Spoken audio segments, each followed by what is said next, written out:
주의 전에 올라오신 여러분을 주님의 이름으로 환영하고 축복을 드립니다. 예전에 일본의 소설가 오에겐 자부로라는 사람이 노벨 문학상을 받았습니다. 그 문학상을 받는 그 자리에서 소감을 밝힐 때에 그는 이러한 고백을 했습니다. 나는 일찍이 문학계의 명성을 얻었고 문학평론가로 혹은 작가로서 명성을 떨친 사람이었습니다. 그런데 나의 삶에 큰 전환의 계기가 찾아왔습니다. 그것은 히로키라고 하는 정박아가 태어난 때였습니다. 처음에는 자신의 자녀가 태어났는데 그 자녀가 정박아라는 그 사실 앞에 그는 놀랐고 또 너무나 괴로웠고 참 힘들고 어려운 고난의 시간을 지내야만 했습니다. 그는 그것을 회고하면서 계속해서 이렇게 고백을 합니다. 그러나 이 자리에서 밝히고 싶은 한 가지가 있습니다. 이 아이가 나의 문학에 새로운 빛을 던져주었습니다. 나는 이 아이를 통해 생명의 신비를 발견하고 그 생명의 근원이 하나님이심을 깨달았습니다. 따라서 나는 이 아이를 통해 새로운 소설의 빛을 발견하게 되었고 그러므로 말미암아 하루키라는 정바가 나의 자녀는 나의 문학의 스승이 되었습니다. 오에겐 자부로가 노벨 문학상을 받을 수 있었던 이유가 어디에 있었는가? 그의 사랑하는 자녀의 정바가 그것으로 말미암은 것인가? 물론 그렇습니다만 그보다 더 중요한 것은 그가 그 자녀를 대하는 인식의 변화에 있습니다. 비록 자신의 자녀가 정박으로 태어난 것으로 인해서 고통은 있었습니다만 그 아이에 대한 인식을 바르게 하자 그 자녀는 문학의 지경을 한 단계 성숙으로 만드는 아름다운 진정한 스승이 되었습니다. 사도 바울이 빌립보 교우들에게 편지를 쓸 때는 옥중에 있었습니다. 옥중은 소망이 없는 곳을 말합니다만 그럼에도 불구하고 사도 바울은 그곳에서 기쁨을 말하고 있습니다. 상식적으로 생각해 보면 그럴 수 없습니다만 바울은 기뻐하고 감사하고 있습니다. 어떻게 이것이 가능할 수 있었을까? 바울은 옥중에 갇힌 처음부터 이렇게 기뻐할 수 있었을까? 생각컨대 아마 바울도 처음에는 말로 다할 수 없는 답답함이 그 가운데 있었습니다. 하지만 시간이 점점 흐르면서 감옥에 대한 인식이 달라지자 그것은 죽음의 장소가 아니라 기쁨의 장소로 변했습니다. 사실 바울의 상황은 더욱더 악화일로를 걷게 됩니다. 처음 로마에 잡혀올 때는 하숙집과 같은 곳에 머물러 있었습니다. 이곳에서는 어느 정도 자유를 누릴 수 있었습니다. 사람도 만날 수 있었고 그들에게 하나님의 복음의 말씀을 가르치고 나눌 수도 있었습니다. 그러나 어느 날 갑자기 악명 높은 치유대 감옥으로 자기 자신이 옮겨지게 되었습니다. 지금까지 틈틈이 복음도 전하고 사람도 만날 수 있었는데 이제부터는 그러한 자유가 제한되었습니다. 전혀 그럴 수가 없습니다. 지금 바울이 잡혀있는 시우대 안은 로마 궁실 내에 로마 황제의 근위병들이 머물고 있는 병영을 말합니다. 이곳에 들어간다라는 것은 생명을 보장받을 수 없는 곳이고 철저한 자유의 박탈을 의미하는 것입니다. 그로 말미암아 하나님의 복음 사역에 있어서는 막대한 손실을 입을 수밖에 없습니다. 하지만 여러분, 바울은 이 막대한 손해 앞에서 그는 무엇이라고 고백하고 있습니까? 막대한 손해가 아니라 오히려 복음의 진전을 경험하는 기회가 되었다라고 고백을 하고 있습니다. 사실 복음의 진전, 이 진전이란 말은 원래의 모습을 보게 되면 진보라는 단어로 사용을 해야 합니다. 진보. 원래 진보라는 말은 군대 용어였습니다. 군대가 진군하는데, 전진하는데 앞에 장애물이 있으면 그것을 치우고 전진하는 것을 의미할 때 쓰는 용어입니다. 지금 바울은 왜 이 용어를 사용하고 있습니까? 바울은 확신하고 있었습니다.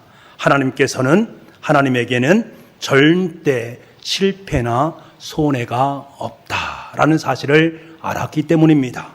사람이 보기에는 실패하는 것처럼 보입니다. 손해보는 것처럼 보입니다만 하나님께서는 전혀 그렇지 않고 오히려 복음의 진보로 나아가는 또 다른 문을 여시는 하나님의 은혜가 그 속에 담겨져 있음을 확신했기 때문입니다. 사도 바울은 이러한 믿음과 확신으로 자신을 걱정하는 빌립보 교인들에게 위로와 소망을 안겨주고 있습니다. 그리고 그들 또한 이러한 복음의 아름다운 진보를 경험할 수 있기를 간절히 소망하고 있습니다. 여러분, 우리는 이 시점에서 사도 바울이 이러한 고백을 할 수 있게 된 인식의 변화에 주목을 할 필요가 있습니다. 아마도 바울은 히브리대 안에서 지금까지 살아온 자신의 생에 대해서 조목조목 묵상해 보았을 것입니다. 그리고 자신의 삶의 신앙의 대조표를 작성해 보았을 것입니다. 한쪽에는 자신에게 악영향을 미쳤던 마이너스 요인들을 적어보았고, 또 다른 한쪽에는 하나님의 선한 영향력을 미쳤던 플러스 요인들을 썼을 것입니다. 마이너스 요인들은 이런 것들입니다. 시대의 과목은 불결합니다. 차갑습니다. 비인격적인 대접이 있습니다. 사람들을 만날 수 없습니다. 믿음의 사람들을 만날 수 없음으로 말미암아 외로움 가운데 있습니다. 이를 생각하면 고통스럽습니다. 그대에 있어서는 철저한 마이너스 요인들입니다. 하지만 바울은 마이너스 요인을 뛰어넘는 플러스 요인들을 찾기를 시작합니다. 그것이 무엇이었을까? 13절 말씀에 보면 바울이 시우대 뜰 안에서 믿음의 동지들을 얻었다라는 사실이 그에게 플러스 요인이라고 고백을 하고 있습니다. 바울은 자신을 지키는 병사들에게 복음을 전했고, 그들 중 여럿이 복음에 감동이 되어져서 예수 그리스도를 믿음으로 영접하게 되었습니다.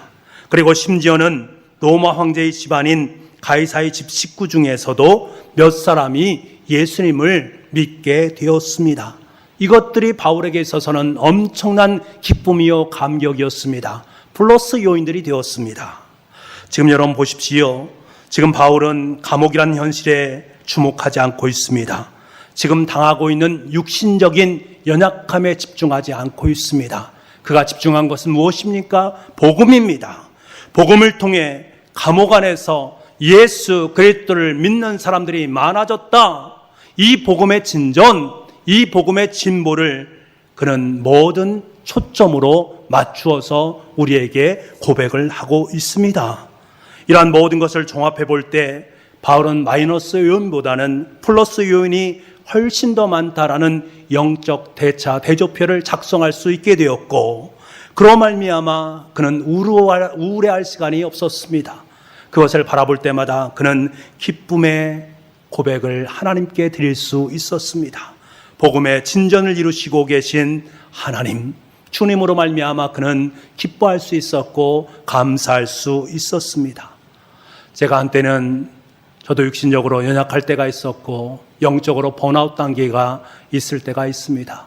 인간이다 보니까 이 사역을 감당한다는 것 결코 쉽지 않은 것이기에 때로는 번아웃이 닥쳐올 때가 있습니다. 그때 제가 존경하는 목사님을 찾아가서 조언을 구한 적이 있습니다. 그때 목사님께서는 저에게 종이 한 장과 볼펜 하나를 주면서 말씀하십니다. 유 목사, 지금 자네에게 아무리 좋은 말을 한다 할지라도 그 말들이 자네에겐 잘 들려오지 않을 것에 이제 집으로 곧장 돌아가서 그리고 종이 위에다가 왜 내가 탈진 상태에 빠졌는가, 그렇게 빠지게 된 플러스 요인과 마이너스 요인들이 있다면 한번 다 적어보게. 그런데 반드시 그것을 적을 때는 자네의 생각으로 적는 것이 아니라 영적인 마음을 품고 기도하면서 작성해 보게. 그러면 아마 하나님께서 큰 깨달음을 주실 것이고 큰 힘과 용기를 안겨주실 걸세 라고 말씀하셨습니다. 저는 사실 명쾌한 해답을 얻기 위해서 목사님을 찾아갔는데 목사님은 저에게 혹 하나를 더 안겨주셨습니다. 마음이 참 힘들었습니다. 그럼에도 불구하고 목사님께서 말씀하셨으니 그 말씀대로 신앙의 대조표를 작성하기 시작했습니다. 처음에는요, 마이너스 요인들이 얼마나 많이 있는지 모릅니다. 계속 써내려갈 수 있는 마이너스 요인들. 그런데 플러스 요인들을 찾아도 몇 개 적고 나니 적을 수가 없습니다. 그것을 하나님께 보여드리면서 제가 기도한 기억이 납니다. 하나님, 너무 힘이 듭니다. 신앙의 대조표 좀 보십시오. 하나님을 사역을 위해서 최선을 다하고 애쓰고 수고했는데 저에게는 마이너스 요인들만 가득 차 있는 이것을 좀 보십시오. 하나님 앞에 불평만 호수반 섞인 기도로 하나님 앞에 탄원했습니다. 그런 중에 하나님께서는 저에게 어루만지는 하나님의 손길을 느끼게 만드셨습니다. 그러면서 신앙의 대차 대조표의 마이너스 요인들을 찬찬히 들여다보거라. 그 속에 하나님이 담겨져 있는 플러스 요인을 만나게 될 것이다 라는 그런 음성이 저의 마음속에 들려왔습니다. 저는 깜짝 놀랐습니다. 그럼 다시금 이 마이너스 요인들에 대한 부분을 묵상을 하기 시작했습니다. 그랬더니요, 지금까지 마이너스 요인들이라고 여겼던 것들이 사실은 마이너스 요인들이 아니라 철저히 저 자신을 세워가시는 하나님의 플러스 요인이라는 사실을 깨닫게 되었습니다. 아니, 깨닫는 것이 아니라 그것이 저에게 절대적으로 믿어지기 시작했습니다. 이것이 믿음으로 고백되어지자 지금까지 하나님 앞에 투정부렸던 것들이 얼마나 부질없는 것이고 참 부끄럽게 느껴졌습니다. 하나님 앞에 용서를 구하면서 마음의 깊은 곳으로부터 들려오는 하나님의 그 기쁨의 감격, 은혜의 감격, 지금도 그것이 생생하게 기억이 납니다. 저는 그때부터 인생의 고민이 생길 때마다 영적인 대차 대조표를 작성합니다. 작성하고 그걸 놓고 하나님 앞에 기도해 보면 하나님에게는 마이너스 요인이 없다, 플러스 요인만이 있다는 것을 깨닫게 됩니다. 그때마다 다시금 힘을 내어서 하나님의 사역을 감당하곤 합니다.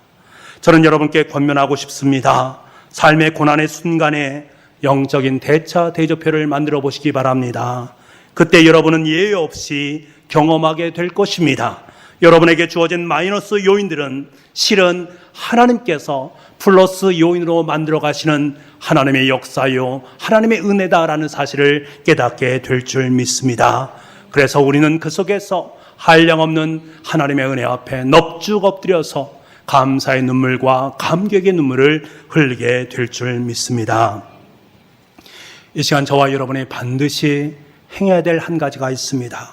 그것은 지금까지 내 삶이 복음의 전진이라는 기준에 맞추어 살아가고 있는지를 다시 한번 묻는 것입니다. 지금까지 내가 살아온 삶이 과연 복음의 진보에 가까운 인생인가? 아니면 복음의 후퇴의 모습이 내 삶 속에 있었는가? 하루하루 삶 속에서 복음의 능력을 마음속에 품고 살아가면서 기쁨과 감사, 감격의 삶을 내가 지금 살고 있는가? 아니면 복음의 진보는 고사하고 점점 더 복음의 퇴보로 말미암아 옛날이 좋았는데, 그렇게 옛날에 내가 열심히 신앙생활 했는데 라고 옛날의 신앙의 타령만을 늘어놓고 있는 나의 모습은 없는지 다시 한번 돌아볼 수 있어야 됩니다. 저와 여러분의 이 시간에 결산할 것이 바로 그것입니다. 여러분의 결산된 그것이 어느 것이 더 어떤 방향으로 여러분의 삶이 지금도 진행되고 있습니까? 여러분, 하나님께서는 저와 여러분이 여기에 머물기를 원하지 않습니다. 한 단계 더 도약하기를 원하십니다. 그것이 무엇인가? 바로 타자를 향한 복음의 영향력을 넓혀가는 것입니다. 바울은 험악한 시우대 감옥에서 많은 사람들에게 복음을 전했고 영혼을 구원했고 복음의 영향력을 미쳤습니다. 이것이 바로 복음의 진보입니다. 이런 바울이 어떻게 옥중에서 복음의 진보를 나타냈을까? 그것은 바로 바울의 삶의 태도를 통해서였습니다. 바울은 철저히 한 사람의 죄수로 처신했습니다. 철저히 환경에 적응하면서 다른 사람에게 삶을 통해서, 신앙을 통해서, 복음을 통해서 감동을 주었습니다. 여러분 한번 생각해 보십시오. 로마 군인들의 입장에서 가장 좋지 않은 보직이 어디 있겠습니까? 그들은 가장 좋지 않은 보직을 꼽으라면 감옥을 지키는 군인들입니다. 이들은 하루 종일 죄수들을 상대합니다. 죄수는 어떤 사람입니까? 특히 시위대들에 들어온 사람들은 흉악범들에 해당되는 사람입니다. 항상 불만이 가득 차 있고 삶에 대한 열의를 상실했고 자포자기하는 인생들을 다룬다라는 것 결코 쉽지 않은 일입니다. 그럼에도 불구하고 이 일을 그들은 매일매일 감당해야 됩니다. 그러니 얼마나 그 자리가 싫겠습니까? 그런데 한 노인만은 달랐습니다.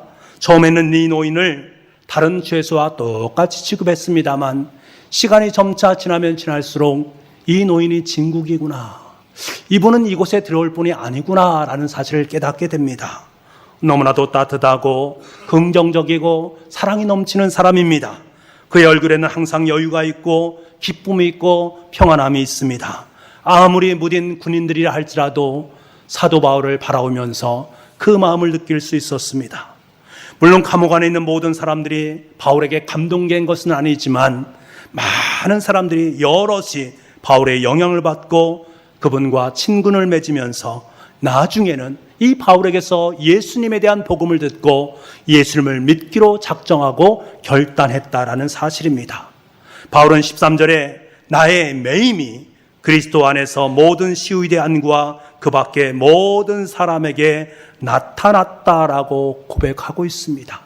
내 매임을 통해서 예수 그리스도가 나타나게 되었고 그들이 예수 그리스도를 믿게 되었다는 고백입니다. 아름다운 인격을 가진 죄수의 소문은 금방 시위대들에 퍼지게 되어지고 다른 사람들도 다른 죄인들도 바로 이 바울에게 관심을 갖게 됩니다. 그 관심은 복음의 전진, 즉 복음의 열매로 드러나게 되었습니다. 사랑하는 성도 여러분, 그리스도인들에게 중요한 것은 감옥 안의 바울처럼 자신을 겸손하게 만들어가는 것입니다. 내 삶을 통해서 다른 사람에게 감동을 주는 것입니다. 나에게 아무리 좋은 은사를 갖고 있다 할지라도 다른 사람에게 좋은 영향력을 행사하지 못한다면 그 은사가 무슨 의미가 있겠습니까? 나에게 아무리 큰 능력이 내 삶 속에 있다 할지라도 그것이 다른 사람에게 참된 유익, 복음을 위한 유익으로 쓰이지 못한다면 그 능력은 무슨 의미가 있느냐는 말입니다. 제가 참 감동을 받는 것은 우리 성도들 가운데 병원에 입원했을 때 자신의 병도 너무나 힘들고 어렵습니다. 그럼에도 불구하고 옆에 있는 분을 위해서 헌신하고 봉사하면서 그들에게 복음의 말씀을 전하는 분들을 볼 때마다 눈시울이 붉어집니다. 자신의 힘도 육신적 힘도 너무나 힘듭니다. 개의치 않습니다. 다른 환자들을 위해서 그들을 바라보면서 그들에게 하나님의 복음을 전하기 위해서 애쓰고 수고하는 우리 성도들의 모습을 볼 때마다 저는 큰 감동을 받습니다. 여러분, 이분들의 공통점이 있습니다. 모든 환자들에게 겸손하게 다가서고 겸손하게 자신이 가지고 있는 은사를 나누고 겸손하게 하나님의 복음을 전하면서 복음의 진보, 복음의 진전을 이룬다라는 사실입니다. 그들의 얼굴은 항상 기쁨의 얼굴입니다. 감사가 넘치는 아름다운 모습입니다. 병상에 있음에도 불구하고 그분들의 마음은 기쁨으로 가득 차 있습니다. 왜? 복음, 아름다운 복음, 그 복음의 진보가 그의 마음속에 가득 차 있기 때문에 그렇습니다. 여러분, 여러분의 삶이 현장이 어느 곳에 있든지 그 현장을 전도의 기회로 삼으시기 바랍니다. 겸손하게 복음을 전하는 그러한 기회로 삼을 수 있기를 바랍니다. 고난의 현장 속에 있다 할지라도 도리어 복음 전파의 기회로 삼을 수 있기를 원합니다. 그래서 주님께서 여러분의 삶의 자리를 통해서 반드시 이루실 복음의 진전, 복음의 진보가 저와 여러분의 삶 속에 넘쳐날 수 있기를 간절히 소망합니다. 바울의 이 위대한 복음의 진보는 여기에 머물지 않았습니다.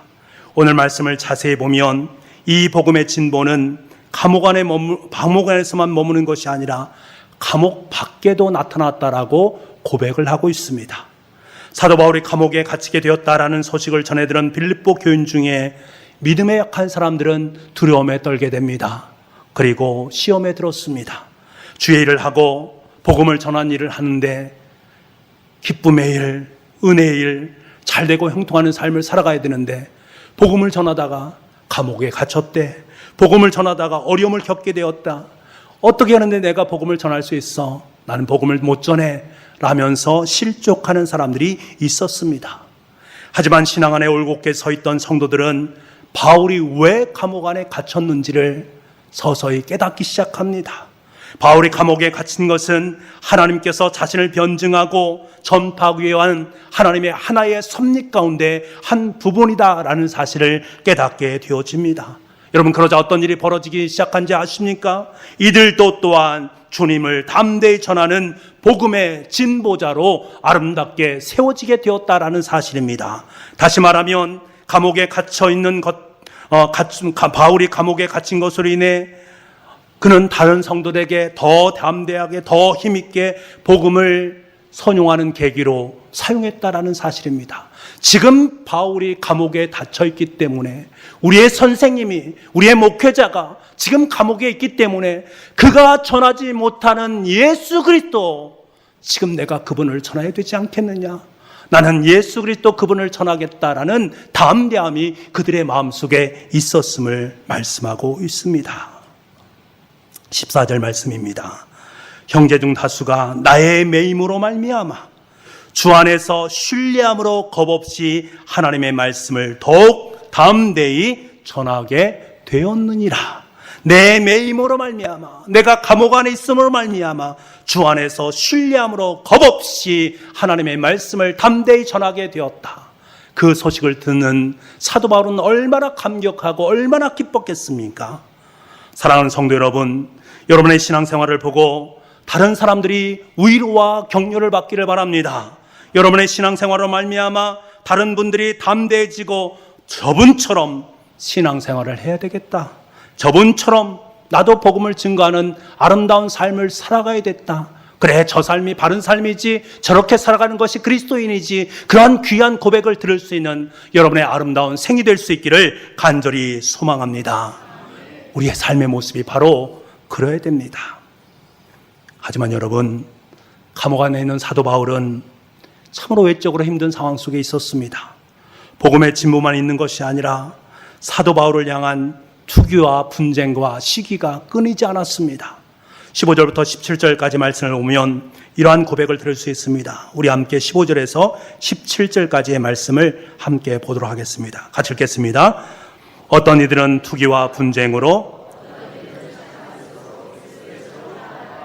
이들은 내가 복음을 변증하기 위하여 세우심을 받은 줄 알고 사랑으로 하나 그들은 나의 매임에 괴로움을 더하게 한 줄로 생각하여 순수하지 못하게 다툼으로 그리스도를 전파하느니라. 아멘.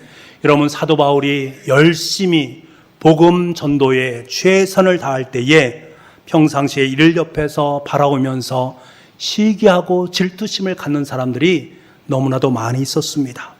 이들은 바울이 교회의 지도자이고 많은 영향력을 행사할 수 있었기 때문에 그때는 말을 전혀 할 수 없었습니다.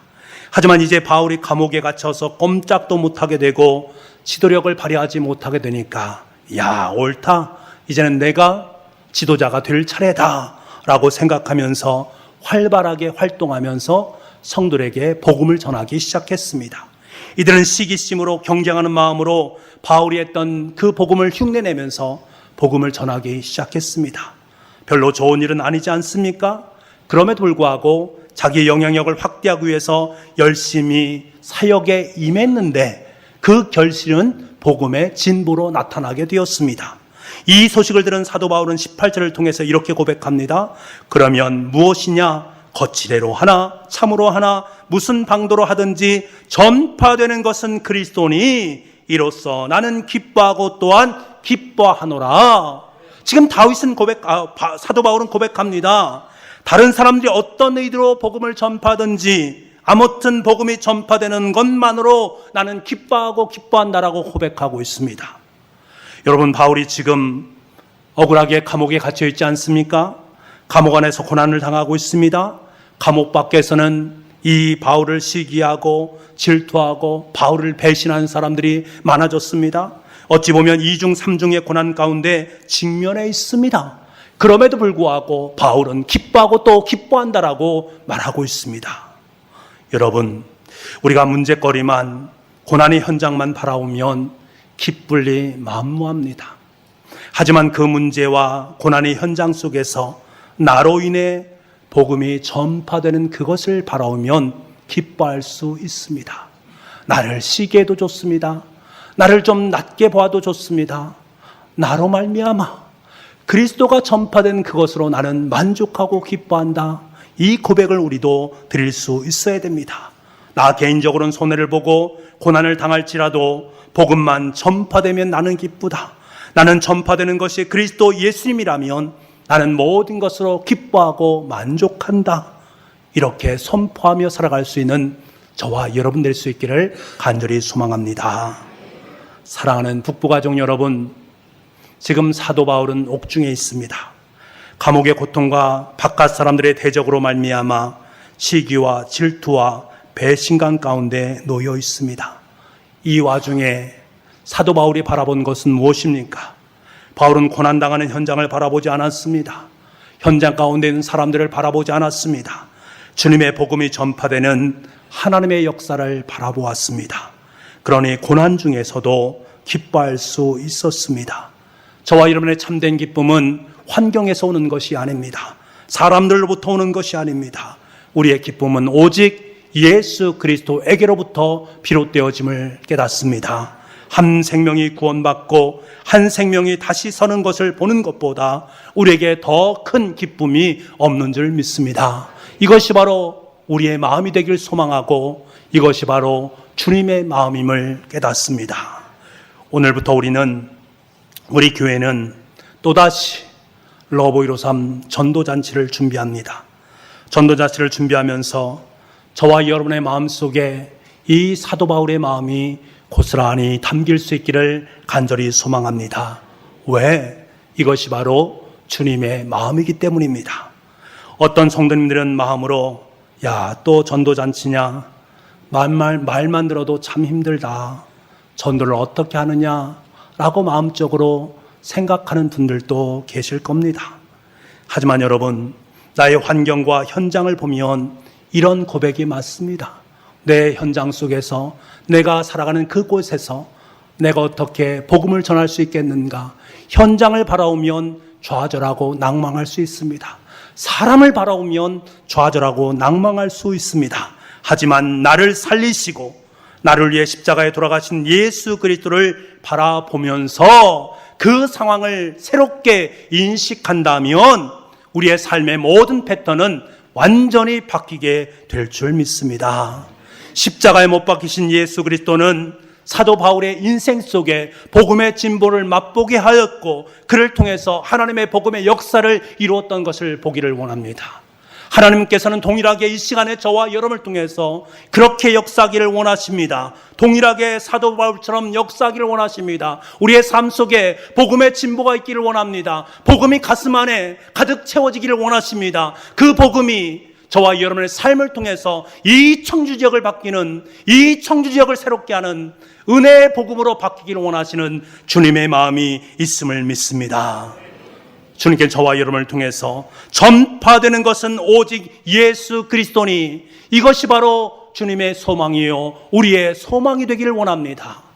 이 주님의 소망 앞에 이 소망을 시원케 해드림으로 말미암아 러브153 전도잔치가 과연 하나님께 원하시고 기뻐하는 아름다운 잔치로 하나님의 역사가 아름답게 깃드리는 자리로 우리 모두에게는 아름다운 복음의 진보를 맛보는 은총의 자리로 귀하게 세워질 수 있는 아름다운 구주간의 역사가 될 수 있기를 간절히 소망합니다. 기도하겠습니다.